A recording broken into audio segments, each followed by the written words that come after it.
तो इस वक्त की बड़ी ब्रेकिंग न्यूज आपको बता दें, आप सुन रहे थे बीएसपी की सुप्रीमो मायावती को। उन्होंने कहा कि किसी भी तरह से चुनाव लड़ना है और सरकार बनानी। इधर बड़ी खबर यह कि आज यूपी में बीजेपी उम्मीदवारों की लिस्ट जारी हो सकती है। दोपहर 1 बजे के बाद बीजेपी पहली लिस्ट जारी कर सकती है। इस वक्त की बड़ी ब्रेकिंग न्यूज आप बता रहे हैं।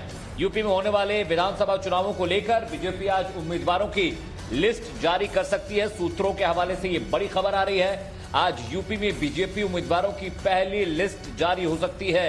दोपहर 1 बजे के बाद किसी भी वक्त ये लिस्ट जारी हो सकती है। सूत्रों के हवाले से ये खबर आ रही। बीते 3 दिनों से लगातार दिल्ली में मंथन चल रहा था।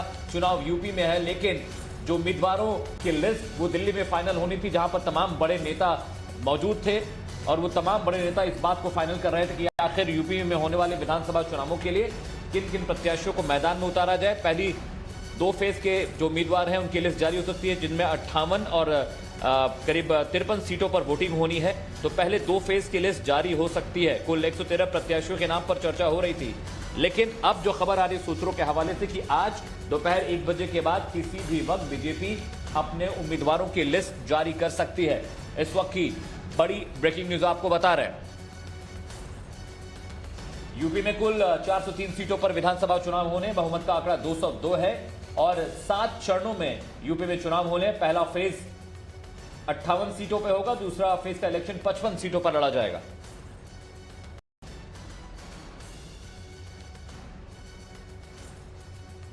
और मेरे सहयोगी कुंदन ज्यादा जानकारी के साथ फोन लाइन पर जुड़ रहे हैं। कुंदन, संभावित नाम अगर आपके पास हो तो वो बताएं, और बड़ी खबर यह है कि आज 1 बजे के बाद बीजेपी की पहली लिस्ट जारी हो सकती है।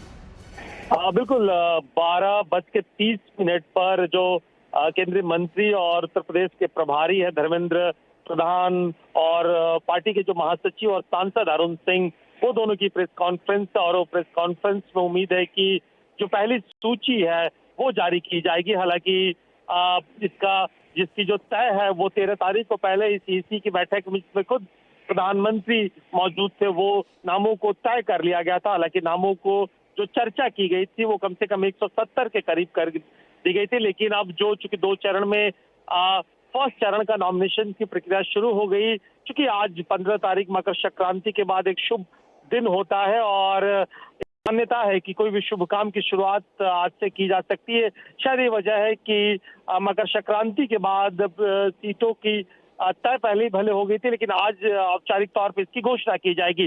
जहां तक बड़े नामों का सवाल है, ये पश्चिमी उत्तर प्रदेश का इलाका है और ब्रज का इलाका है, जो 2 चरण है, जिसमें जो बड़े नाम है, जिसमें अगर हम अपनी नोएडा से इसकी बात की शुरुआत कर दें तो राजनाथ सिंह के बेटे जो कि खुद वहां से विधायक है पंकज सिंह, वो यहाँ पे फिर से उम्मीदवार की सूची में कंफर्म बताए जा रहे हैं।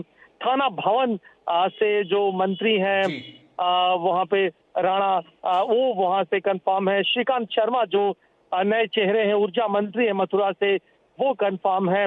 तो कुल मिला के करीब करीब इस इलाके में ज्यादा जो 2 चरण की बात करें तो सीटों में या पूर्व जो विधायक सिटिंग सीट्स हैं उसमें छेड़छाड़ नहीं की गई है। और इसके अलावे 1-2 सीटें जो हमें बताया गया है कि उसपे दोबारा रीथिंक गया था, जिसमें एड ऑन और डिलीटेशन हो सकता, जिसमें एक बड़ा नाम जो चेतन चौहान थे। तो कुंदन, हर किसी को इंतजार रहेगा बीजेपी की प्रेस कॉन्फ्रेंस का कि जो कयास लग रहे थे कितनी सीटें कटने वाली हैं, कौन कौन से सिटिंग एमपीज हैं, माफ करिएगा विधायक है, सिटिंग विधायक जिनकी टिकट कट रही है, और कौन कौन से नए चेहरे हैं जो इस बार चुनावी मैदान में होंगे। बहुत बहुत शुक्रिया इस अपडेट के लिए। वक्त हो चला